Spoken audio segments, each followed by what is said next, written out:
Welcome everyone. Today we have our last day of our conference and we are discussing on smart cities and smart cities opportunities. And this session is very important. We have our world famous speakers, Professor Edward, Professor David Smith, Professor Rob, and they will discuss on different scope of work in the smart city development and Asia Pacific, especially for uh, smart city development. They are working very hard. Even the COVID-19 situation, many things actually improving, but definitely we have our famous speaker. They will analyze the process and they will share their views on technology and different kind of features, how we can grow. So I want to start from Professor Edwards. So how do you want to analyze to this topic? Well, thank you for another interesting session. I'll make a few framing remarks here, and you may have made some of these in the previous discussion. One of the problems with designing smart cities is none of us are really that smart, quite frankly. And one of the things that I always suggest is the importance of competition. That is to say, individuals and groups trying different approaches to whatever the problem is. The example of smart cities is you want something that is energy efficient, you want something that is livable and comfortable for the people living in it. You want access to goods and services, things like stores and the like. There are a number of factors that go into a smart city. And of course, infrastructure is very important as well. What kind of energy source do you have? How reliable is it? What kind of communications do you have? And future proofing, if possible, your smart city. So those are the issues that you really have to take into account. That's why I like the idea of competition. We have in the United States competition between, for example, homeowners associations, between other groups. We have a lot of experiments going on, interestingly enough, in smart cities, not only in the United States, but for example, there's a group that's doing a very interesting smart city project. I think it's in Honduras. There's the seasteading people. Patrick Friedman, who's Milton Friedman's grandson, has been working with, among other people who financed the initial project, was Peter Thiel, looking at how to create, in a sense, a smart city on a boat, a big boat that can be out in the ocean and not subject to as many regulations that stifle um, uh, entrepreneurship. So I always advocate as much experimentation and competition as possible. One of the problems you have, for example, with trying to mandate what a smart city should look like is, let's take an example here from the United States right now. The current administration is promoting the so-called 100-100 program. That is, 100% of the country should have access to 100 gigs of internet access. Well, that sounds really wonderful. And technology that they're pushing particularly is fiber optics. Uh, Now, that's very good for certain dense, concentrated areas of population. It's not so good as efficient, for example, where Wi-Fi towers might be a more efficient way, or Elon Musk's Starlink, where it is much better for less populated areas. And frankly, in Asia, in the Asia Pacific area, a lot of places would benefit most from that technology. The problem is when the government comes in and says, we're going to force a certain kind of technology or a certain kind of infrastructure, well, this one size fits all approach really doesn't work very well. So, I mean, that's my framing issue, is that we have a lot of promise with designing cities that are livable and that are efficient and that are cost effective and so forth. But we have to put it all in this context. And the other thing is, again, future proof. That becomes very, very difficult because with the post pandemic, for example, more and more people are working at home, as all of us on this call seem to be not in a corporate office. We all seem to be working from our residences, and that's wonderful. Some people are going back. We have a mix. What's it going to look like in the future? I don't know. If I did, I'd probably have designed my own smart city and be making a ton of money, which unfortunately right now I'm not. So those are my framing issues about it. Is be careful about a one size fits all approach. Always keep in mind the customer. For example, where I live in Montgomery County, Maryland, there's a push to have no more single family homes. I have a single family home here. I have a little backyard for my kids, and that's wonderful for the central planners. But I don't give a darn about the central planners. I give a darn about Ed Hudgens and what I want. And so that's very important. Try central planning tends not to work terribly well. So that's why I like competition. What's the best approach? What's the best smart city for me versus somebody else? Let's keep the system as open as possible for entrepreneurship. Thank you, thank you. Professor David Smith, how do you want to analyze today's topic? Especially, we do focus on infrastructure and technology development part. Well, thank you so much. And Edward, I'm going against your trend today because I'm working out of an office today in South Carolina. Uh, Okay. Hope you enjoy it. so it is kind of different there. To me, the infrastructure part and the others are very important. You look at this. I'm going to start a little bit higher though. And one of the things that, as we look at COVID, most of us think of COVID as a disease perspective and the impacts on it, on the humans and others like that. But one of the other large impacts of COVID is the impact on businesses and the impact on businesses of how it has shifted around infrastructure requirements. Number one, we've had a lot of businesses go under, which has created its own thing because the global supply chain was interrupted, where ships could not bring stuff, where we could not get enough, where the airplanes were not flying as much. It really hit the infrastructure of delivering goods, products, and services as well. And to me, if I begin to do the top analysis of the impact of COVID on the infrastructure and things, I have to branch to both the physical healthcare side and then the business side of the infrastructure impact. Uh, we know on the physical infrastructure side of impact that many of us are not going to go back to a doctor's office unless we have to do testing or something there in the doctors. Most of our primary care visits, many of our specialist visits, we're going to do out of our house by telemed. And with the growth of sensors and the Internet of Things and smart devices, that is going to accelerate that trend, changing our infrastructure around that. Uh, very much so. So medicine is going to be heavily impacted on its infrastructure side.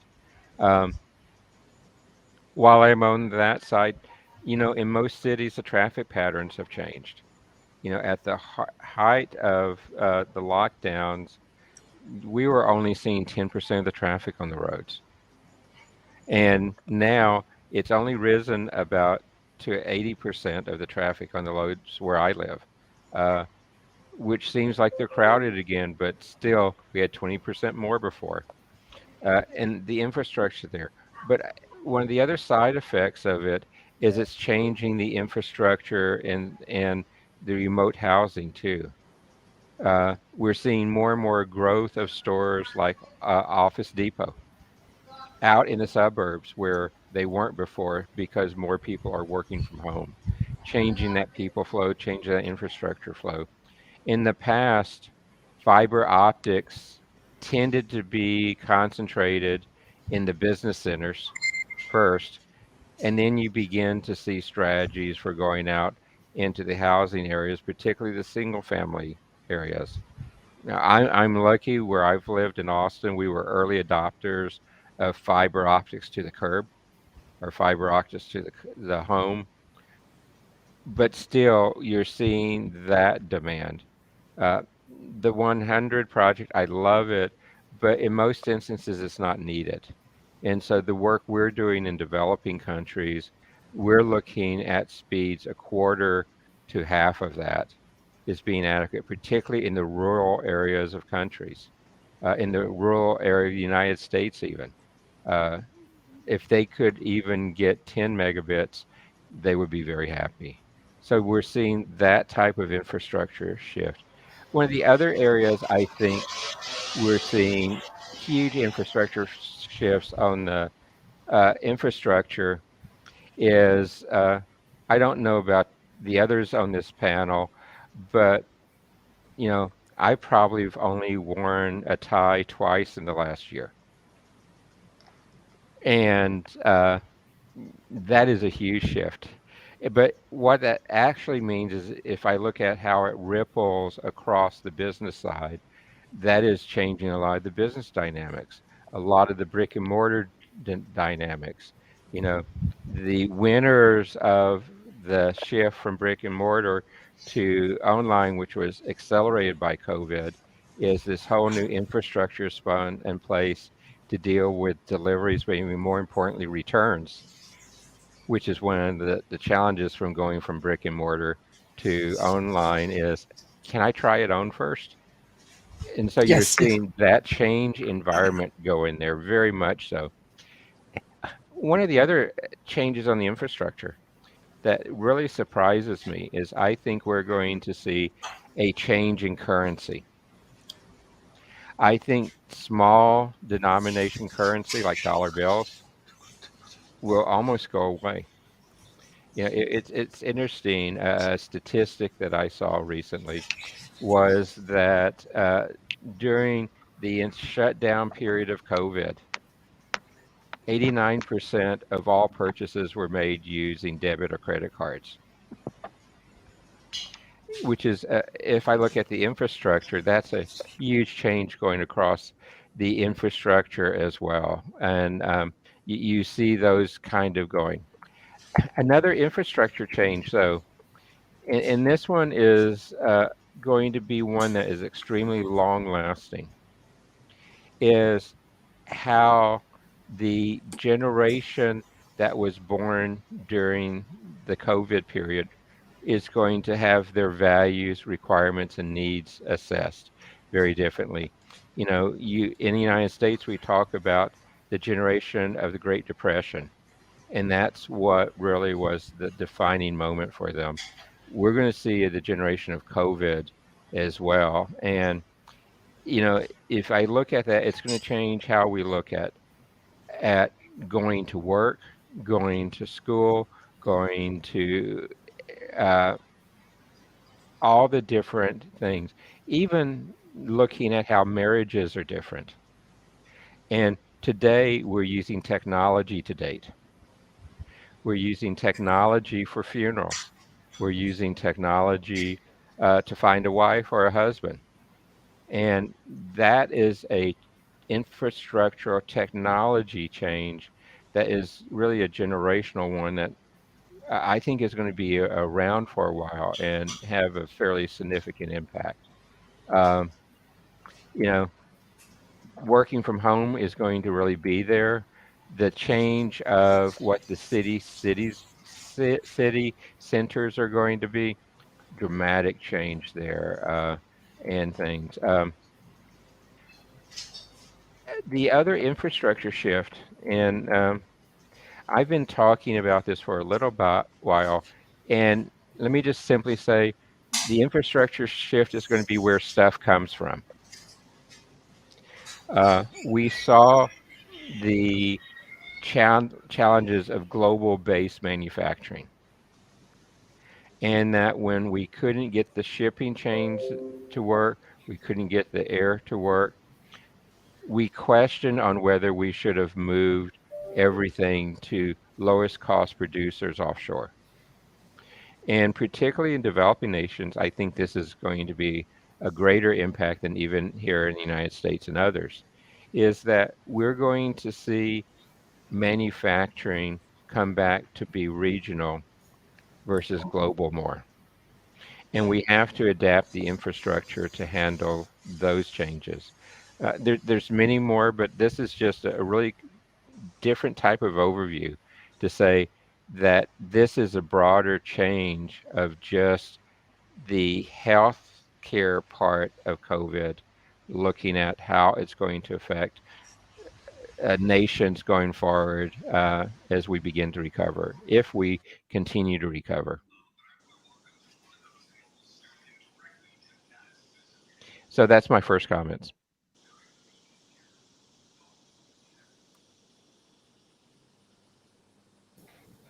It looks like Sharif might be frozen. Frozen again. You stunned him. You stunned him with your comments. He is unable to move We are- or function now.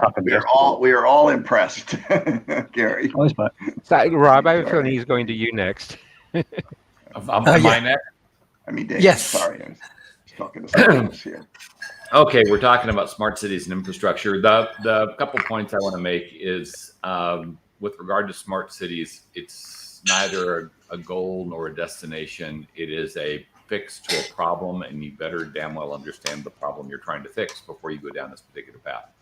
With regard to technology, a recurring problem is that decision makers chase the technology and don't chase the problem. So the like anything else, if you understand where you're going, there's a much better chance you're going to get there, and you want to make sure you've got a plan. The other thing is it takes a while in cities, states, and particularly countries to get stuff done, and that means your vision has to be out into the future. You don't want to start implementing against a plan as the world exists today, only to find that what you've done is obsolete by the time you're done executing it. And right now, I think the horizon you should be working on is a 2035 horizon, because it just takes about that amount of time to get stuff done and cooked.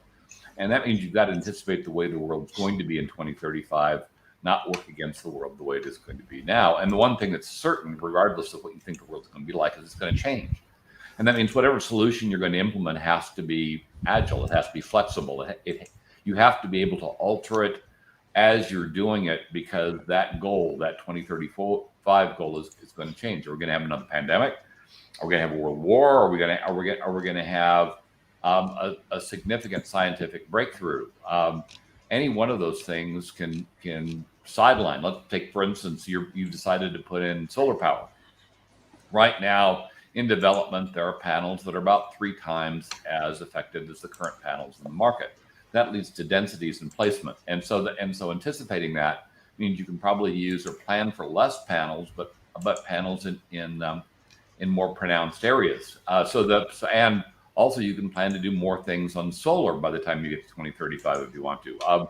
Storage is an issue with regard to that same concept. Something else is being worked and should be corrected by that time. But we're going to have different battery technology, dramatically different battery technology. And so the end result, you probably don't want to specify. You want to specify locations of batteries, but you want to leave the battery component of the deployment off into the future so you can make best use of that new technology when it arrives. And you haven't just discovered that you deployed technology that is now obsolete by the time you completed deploying it. This stuff is all expensive. I've mentioned before that you want to have a hierarchy. You want to have a list of items that are the most critical, and that list has to be dynamic. So you know what things need to be fixed first, and you need to focus on getting those things fixed. A typical deployment in a municipality tends to focus on too many things that are underfunded, and as a result accomplishes none of them. By having a priority, you can get stuff actually done. And by the way, this is important as you go to the end of the year and you go into re-election, because then you can point to things that were actually accomplished, not promises that were unmet. And so that's also pretty critical and important. And finally, the coming technology that I think everybody should become aware of is digital twins. This concept of creating a simulation of what it is you're trying to do and where it is you are, where you can experiment with the technologies and advancements that you want, see them happen under simulation before you actually deploy this stuff and find out it doesn't work. I still go back to the monorail that Disneyland wanted to put into the LA airport, which at the time was going to cost $2.5 million to construct. They spent $9 million determining that it would be unprofitable. They could have built 5 of the goddamn things, and the cost it took them to research it. So research can get out of hand. So if it's relatively inexpensive, you can do a live trial and just go ahead and do it. You don't need to test everything. But nowadays, if you build a simulation, that simulation can carry you through a lot of decisions, and therefore the cost of the simulation is spread across the projects. So at the end, that's probably your best path now. Simulation first, So you've got something to work with, create a hierarchy, work on those items that are at the top towards the bottom, and build against a model that will handle the world in 2035, which is in flux, which means that model and those solutions have to be agile, have to be flexible, and they have to be able to change with the times. Thank you. Thank you, Mr. Adam. How do you want to analyze to this topic, even if you want to add some interesting analysis on technology? It may be helpful for us. Yeah, no problem. Thank you, Sharif. I just wanted to talk about what Edward Hudgens was talking about, and the idea of it made me remember the idea of seasteading or smart seasteading. There are quite a few reports and news articles doing the rounds about it, seasteading at one time. Now it seems to have fallen out of fashion a little bit, unless I'm mistaken, but perhaps. However, with regard to the planet's oceans and seas, I would say that smart cities are the most viable option for filling up, or not filling up, rather just taking advantage of all that room, all the space in bodies of water, or indeed on the ocean floor.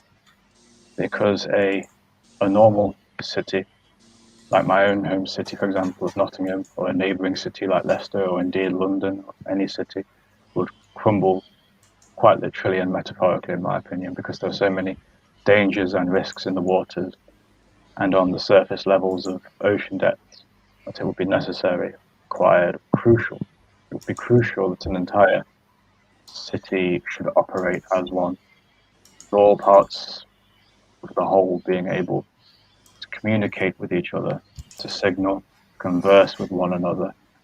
Because if you were living in an underwater city, one small leak, a tiny leak, or one pressure miscalculation, or any kind of mechanical mishap could create a structural chain reaction that could domino throughout the whole section of the city or the entire city itself, because of water or liquids can be more dangerous and harder to avert than air or gas in a crisis.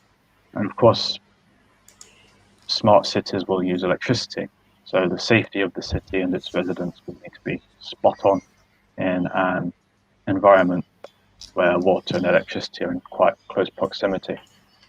So maybe some measure of decentralization would be required, but it would still have to be a smart city, just for the radical increase in health and safety precautions and calculations that can save the lives of residents in record time if there is a leak. You could program an artificial intelligence to stay very calm under extreme pressure, in more ways than one. And clear, calm, and measured thinking saves more lives, and diverts more devastating havoc than humans who naturally panic, even if their exterior appears to be calm and collected. And I remember Mr. Tom Ross from yesterday's episode made a good point. I just wanted to quickly expand on what he said yesterday. And I really loved what he said about digital nomads and screen time and screen media consumption, and how he had quite positive and optimistic things to say about it. I used to feel the same way as many members of the older generations felt when I saw people glued to their iPhones and that they were missing out on their surroundings, until it occurred to me that social media and portable screen devices allow for what I consider to be what I like to call a kind of proto-telepathy or quasi-telepathy. And I started to discipline my habits in terms of being disciplined enough to access wellsprings of knowledge, as well as YouTube videos and music when I wanted to relax. And then I realized again, a lot of the music and videos I was watching on YouTube were also enriching my life, expanding my horizons, and expanding my mind.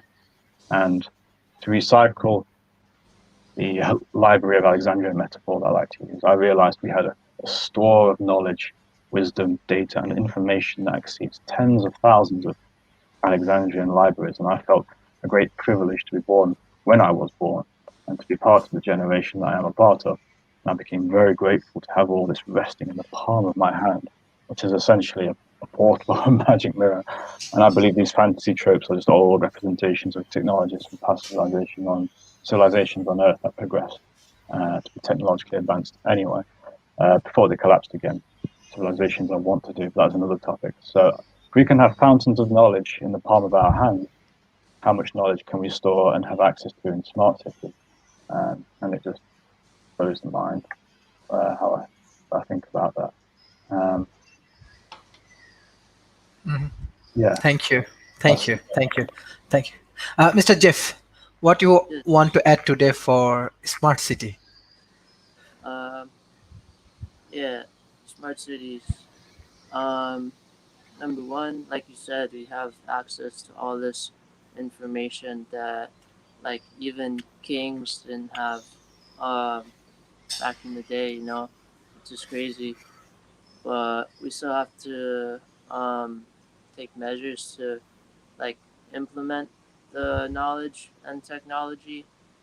Um, like, with I don't know if you guys know about the Dr. Emoto experiment with the water, where they would say, like, I love you to one water, I hate you to the other water, and then, like, nothing to the middle water, and then they would freeze in different, like, crystallized patterns, and then the one they said I love you to was, like, perfectly symmetrical, and the other one was, like, the one they said I hate you to was all, like, gross.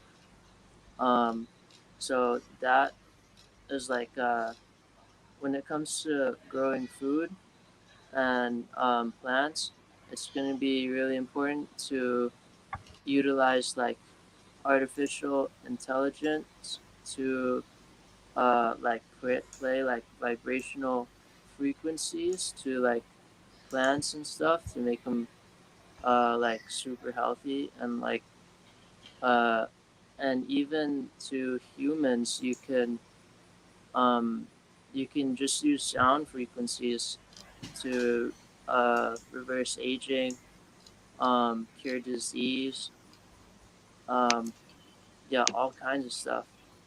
Um, so I think it's going to be really important in smart cities that we implement this technology to, well, number one, just grow food. Like, I actually just started a garden over here.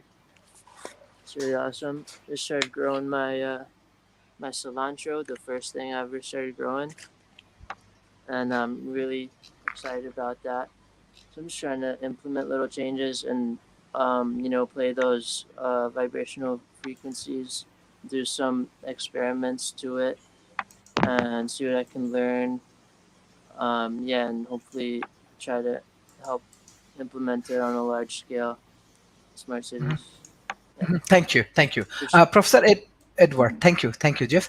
Professor Edward, actually, one point we love to learn specifically for infrastructure and technology development, even specifically if we want to grow this smart city and this kind of project, we need more public-private partnership. Always Professor David discuss on that area. So for this infrastructure development and technological enhancement, how we can do this public-private partnerships, even how we can collaborate more with the developing nations for developing these smart city projects. Well, let me see. Am I? Make sure I'm muted. Not muted here. There we go. Okay. Yeah. I mean, I certainly associate myself with David's points, and by the way, I want to associate myself especially with Rob's points about what I call future casting for smart cities, because as he points out, for example, solar technology right now, as far as I'm concerned, is not the greatest, most efficient technology. It is maybe for your house. I know that Rob has a number of Tesla batteries, which is wonderful. I can't afford one right now, but we can anticipate that the situation might be a lot better in the future. We all certainly hope it will, and we hope Elon Musk can come through on that point.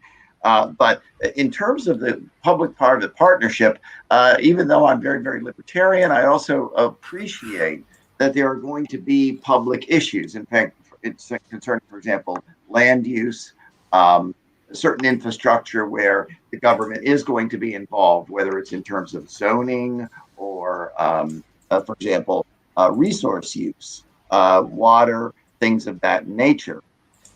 So there is going to be that situation. But what I would say is, first of all, uh, those looking at smart cities, or maybe I should say smart communities, because I want to be more broad about that. It's not just a concentrated area; it could be a more uh, spread out environment.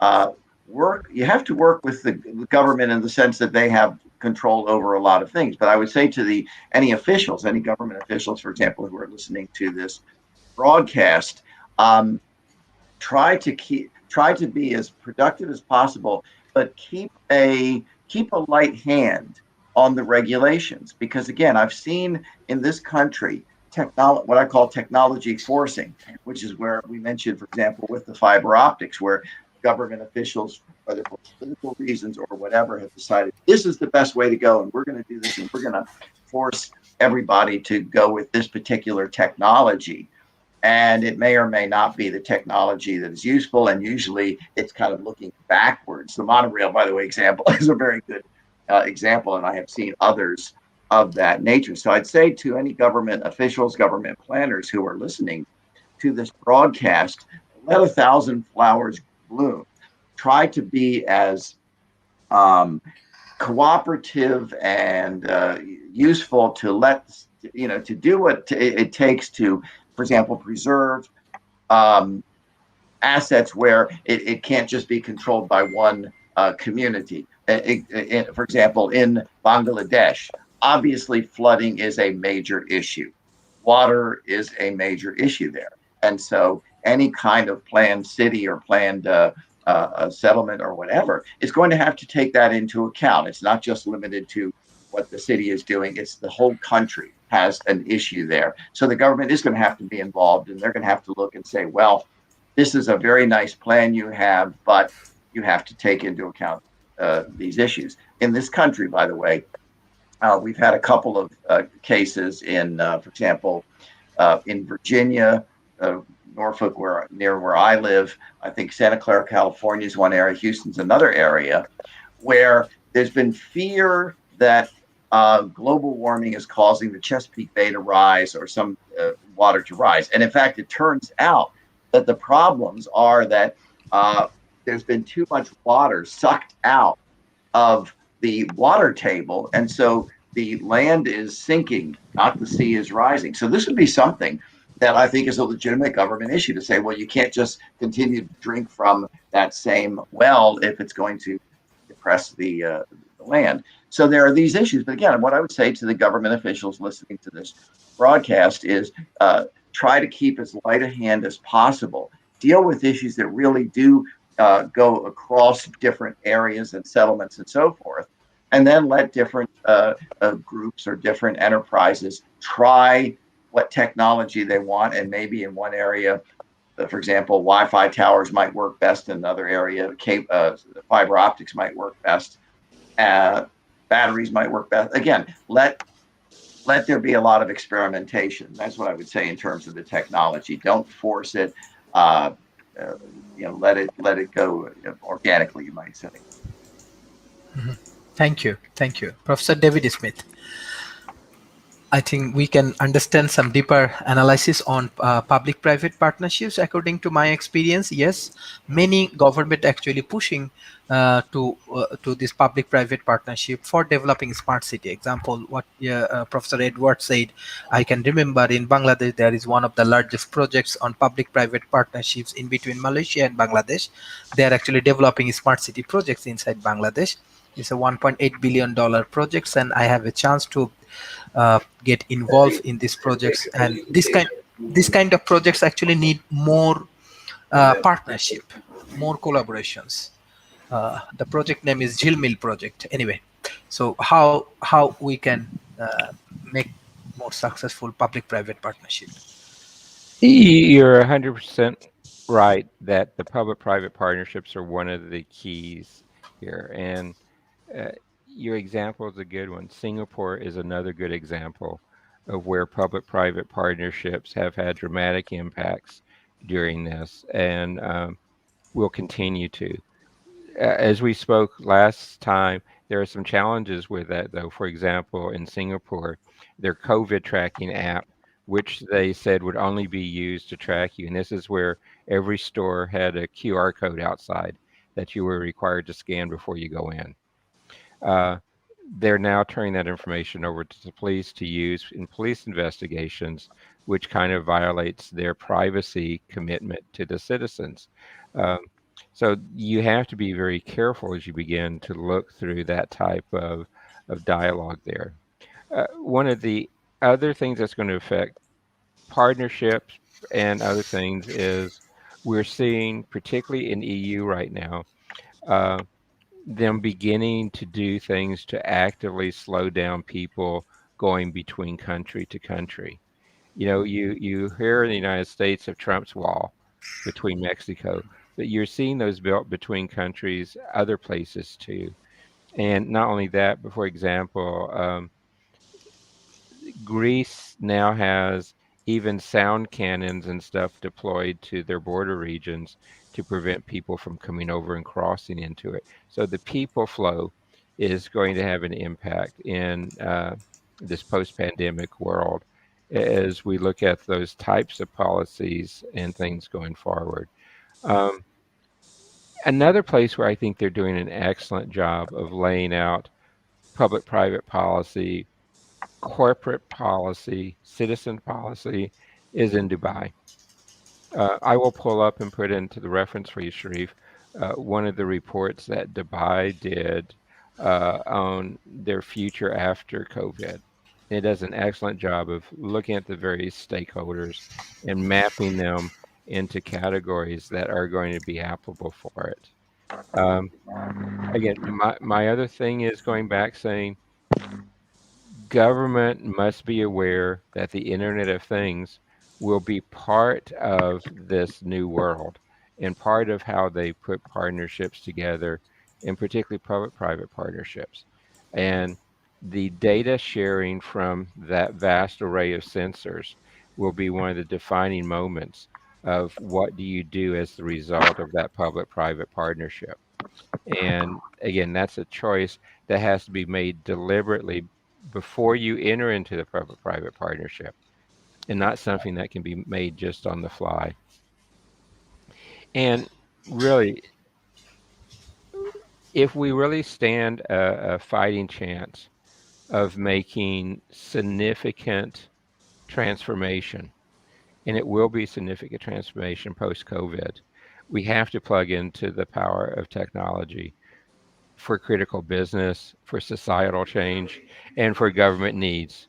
So that is one of the points we have to put in place is this technology enhancements hit all factors of society and will be here to change. And the technology, in particular the infrastructure supporting the technology, has to be readjusted to understand the new societal changes, the new demographic changes, and how currency and other areas will be dramatically changed post-COVID. uh, Professor Rob, especially when we discuss about these technologies and technological collaborations, even for smart city developments, how actually different big corporations they are collaborating for smart city project. Especially you are working with many big tech companies, so how they helping different government projects, especially for a smart city project. Sure. The program I look at as the most effective currently is Cisco's CDA program. This program was put in place as a joint effort between their social responsibility group and their executive team to assure that Cisco's technology could be deployed in ways that would help cities move forward. And their most effective deployments have been during the pandemic. When they were credited with allowing a number of governments to go online over a matter of hours as opposed to a matter of weeks. But what makes the program really interesting is they integrate the front end with the city process, understanding what the problems are, prioritizing the problems, and then resourcing them based on hierarchy. It is collaborative from the beginning all the way to the end. It is as much promoted as a way for the company to gain a platform in the particular geography as it is to sell product. In fact, in many ways, it's co-funded by Cisco. So it's not a profit-based program. It is a solutions-based program as it rolls through, and the results have been pretty phenomenal, largely because of this tight integration with city process and needs. That's the way it should be. Typically, companies push product.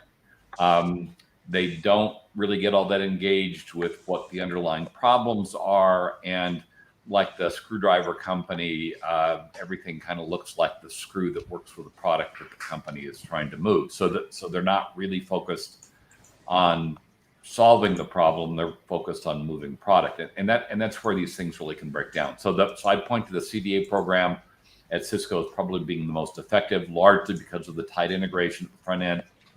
They even create a virtual ombudsman, typically picking up somebody that has worked in that government, putting them on staff, and having them work as a liaison between the company and the city to make sure communication is clean, and that the company at Cisco understands what the problem is to be solved from the city's perspective, as opposed to from Cisco's. But the solution here, really at the front end, and where you have to work, is making sure that your partner is engaged in understanding your needs, is focused on meeting those needs and requirements, and not just focused on pitching product and trying to make their quarterly goals. That's probably the biggest difference. Thank you, Mr. Adam. Yes, you want to add some point on this technological collaborations? Yeah, am I okay to talk about the opt-out of smart city topic? I have some more thoughts about it. I don't go too off topic, if that's okay. Cool. The opting out topic keeps turning in my head and revisiting in my mind a lot. But so by opting out, I mean more specifically opting out of a smart city system, but remaining in one as maybe a kind of Luddite in particular, or a techno-skeptic. So living and working in one without taking drastic measures like migrating to the countryside or village. One further consideration I had after some of the others previous episodes was the possibility that the opting out option could deceive the user into thinking they have done so, but actually remaining plugged in, but in a more clandestine fashion. Present-day counterparts of such misuse and abuse of our trust occurs with incidents like having our private information sold off to companies by other companies like social media corporations. And another further consideration I had was maybe the Luddite wishes to take drastic measures by moving to the countryside or village, only to then find that the village is actually a smart village, and the countryside is now a smart countryside, and it is smart everywhere, and there's no escape. So whilst I'm on that subject, I just wanted to say I love the idea of smart villages, Sharif, when you first raised the idea at the end of Wednesday's episode. I think that is a fantastic novelty and quite an intuitive and interesting idea. There are smart cities, and naturally follows that there will be smart villages too, which won't go down well with this usual class of village residents, I feel. And I also wanted to second Mr. James Eade yesterday on when you mentioned architecture and how we must never forget the importance of beauty, and beauty more often than not should not be compromised in favour of utility. Rather, architects and engineers should try and find a balance. Although I must admit, I do personally find skyscrapers to be quite beautiful in their own way, very beautiful.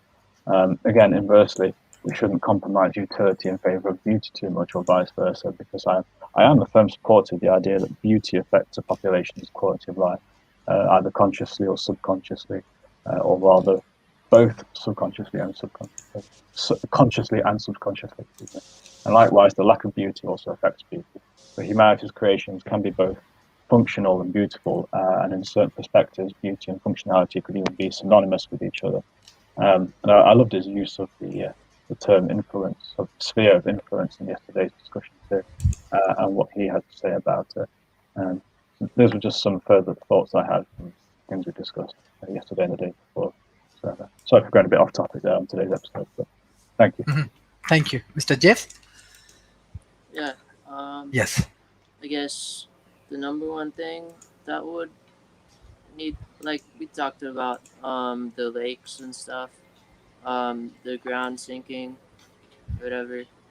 We need to implement um, permaculture, because what agriculture, large scale agriculture, does right now is it takes all the nutrients out of the ground, and then there's nothing to replace it. But in permaculture, it's a system where uh, the one plant regenerates the nutrients of another plant, which regenerates the nutrients of another plant. And so you actually, it's like a forest, but you have to, like, it's like a smart forest, and, um, or a smart farm or whatever. So these are the main types of things realistically that are gonna allow people and everything to be healthy enough to move in the direction of technological smart cities, in my opinion. So yeah, Mhm. thanks. Thank you, thank you, thank you, thank you for joining for today's sessions. I directly want to go for the concluding remarks for today, because few of our speakers, they are very busy with their work and conference and many things. So I want to start from Professor Edward. What your concluding remarks for today? Well, my concluding remarks is, again, I'd like to associate myself with some of the fine comments made here, David, certainly Rob, and so on. But I would say that the most important thing to take away as we look at smart cities is to consider not only the need for entrepreneurship and to try different approaches, but also the importance of future casting, of not casting, as it were, in stone what you're doing in a smart city or settlement or whatever, but allowing it to be open enough that, as I think David suggested, the Internet of Things is really going to change our world and our culture in ways that it's very hard to predict. I've read a lot of the books about it. I'm sure most of you have as well. And I don't claim to be smart enough to predict what's going to happen. I can kind of say it looks like it's going in this direction or that direction. But I say the most important thing is don't cement into stone, so to speak, what you're going to do in a smart city. Keep it open enough that you can adjust as technology changes, as we discover that, oh, look, 3D printing really has come into its own now, that we're not going to have Amazon shipping as much stuff because we're going to be able to print it maybe locally, whether it's clothing or whatever it happens to be. Maybe that's going to be the future. And so Amazon is going to have to go into different businesses. I don't know. We don't know. So to the extent that you have a smart city, try to keep it open as possible to the changes in technology that, as Rob suggests, we really be looking to 2030, 2035, and not just looking backwards and saying, well, this worked 10 years ago, 20 years ago, so let's do more of it today. That's not the approach to take. Mhm. Thank you, Professor David Smith. What the concluding remarks today?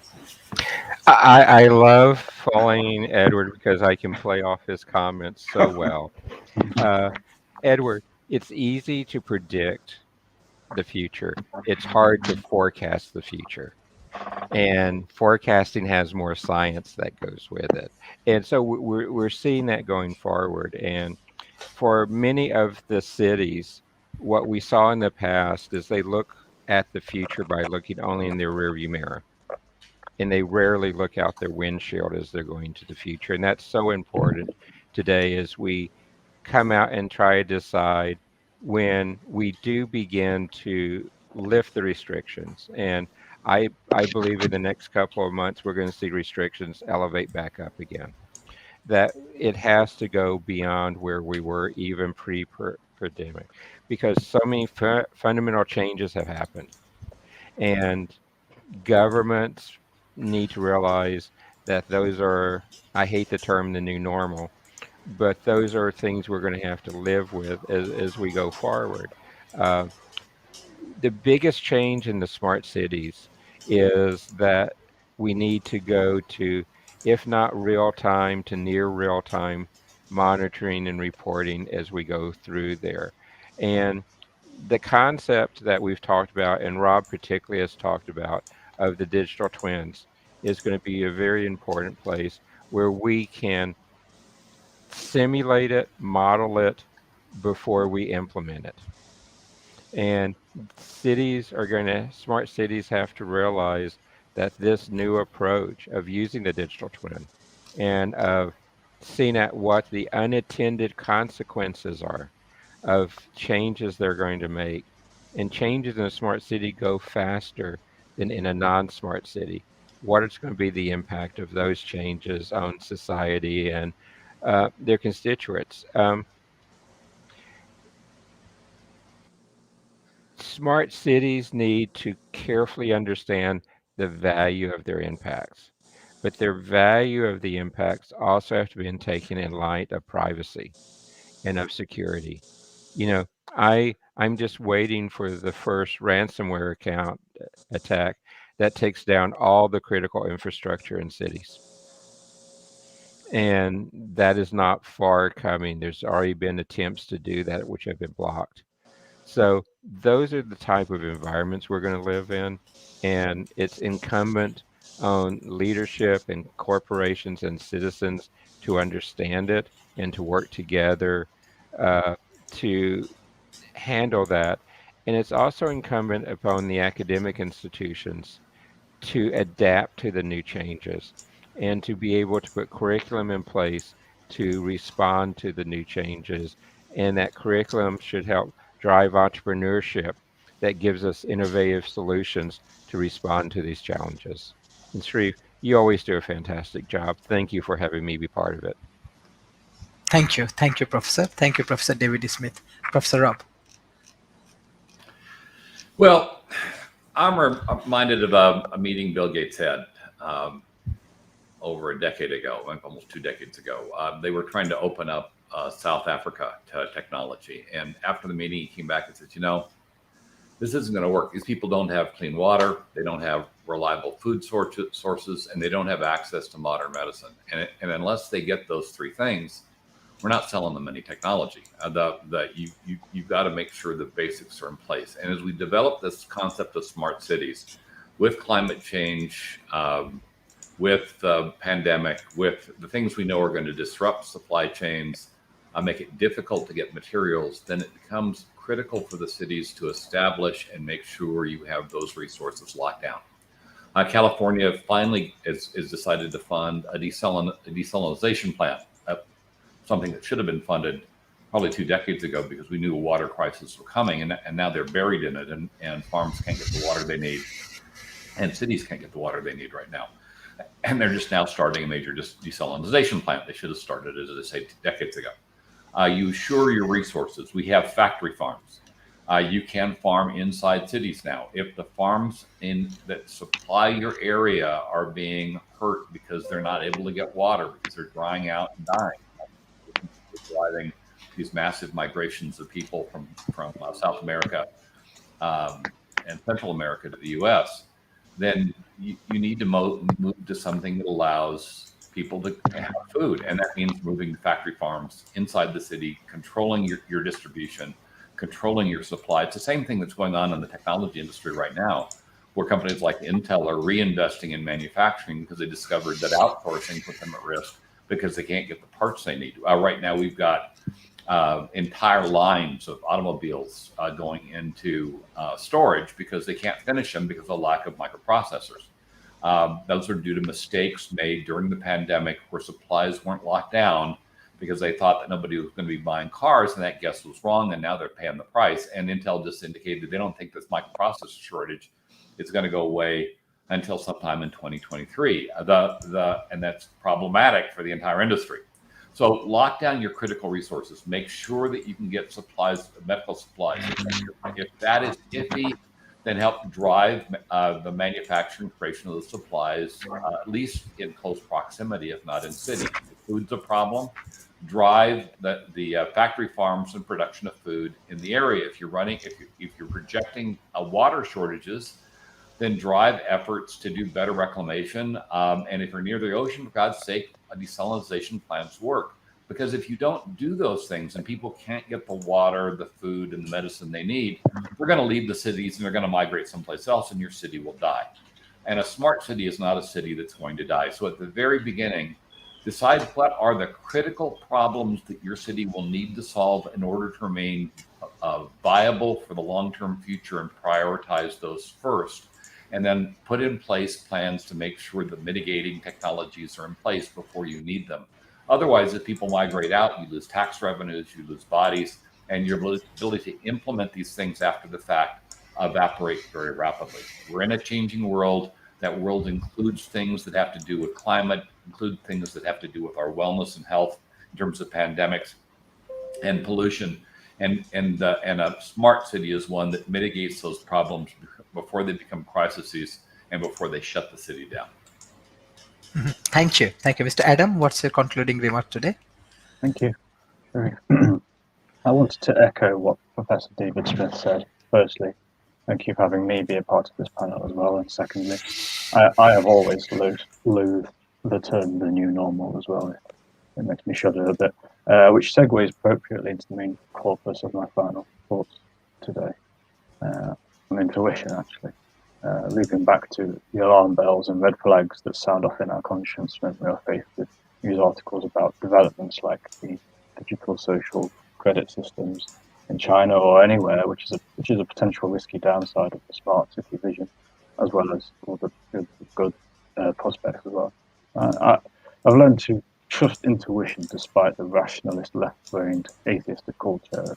Actually, I allow space for intuitive feelings, especially and precisely because of the more analytical climate, and I don't think we should abandon these capabilities too hastily. I have a bad feeling about this, as said numerous times in the Star Wars franchise, for example. I think it is better to be too worried about an iceberg, even though the chances of collision are slim, than it is to take too much of a risk in a situation where there is a higher chance of hitting an iceberg and the risk doesn't pay off. You hit the iceberg and you sink. However, what Mr. David Wood said on Wednesday really stuck with me. Thousands and thousands of years across thousands of societies and cultures, all the way up to now, we have had analog social credit systems. Analog, for lack of a better word, namely gossip, shame, punishments, town square humiliations and punishments, executions, televised executions, secret police, taboos, laws, snitching, neighbour snooping. And no matter how much we like to pat ourselves on the back for our open minds and progressive attitudes, we still do that. How many neighbours were snitched on by other neighbours for not going out on Thursday evening to clap for the NHS? How many family members disowned one of their own flesh and blood for raising just a slight sliver of concern about how the vaccine situation is being handled and distributed? How many parents have been hauled over the coals at the local school PTA meeting for telling their children that their teacher was incorrect and that there are like two genders, for example? And how many well-meaning Twitter users were frog-marched to the police station for a tweet that would have been brushed off as a simply innocuous fun, not even 2 years ago or 1 year ago? That is how rapidly our values are changing, or rather being engineered, should I say. And I want to stress this phenomenon of modern urbanite people patting themselves on the back for lauding the fact we have left stocks and rotten tomatoes well behind in the alleged darkness of our medieval past, as we blaze our way to a more enlightened age, only to point and laugh, ostracize and help cancel someone who put more trust in their immune system instead of big pharma, regardless of whether they are correct or incorrect.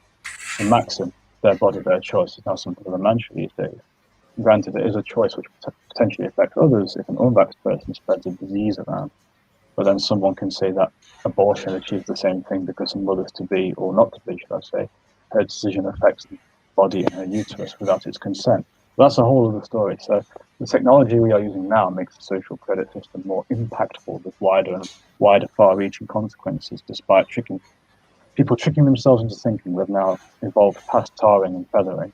And it could well be that we will have a coming digital social credit system almost identical to the Chinese one in every respect apart from name. And there could be a few details and characteristics strategically altered so that it's not a total mirror image of the Chinese system.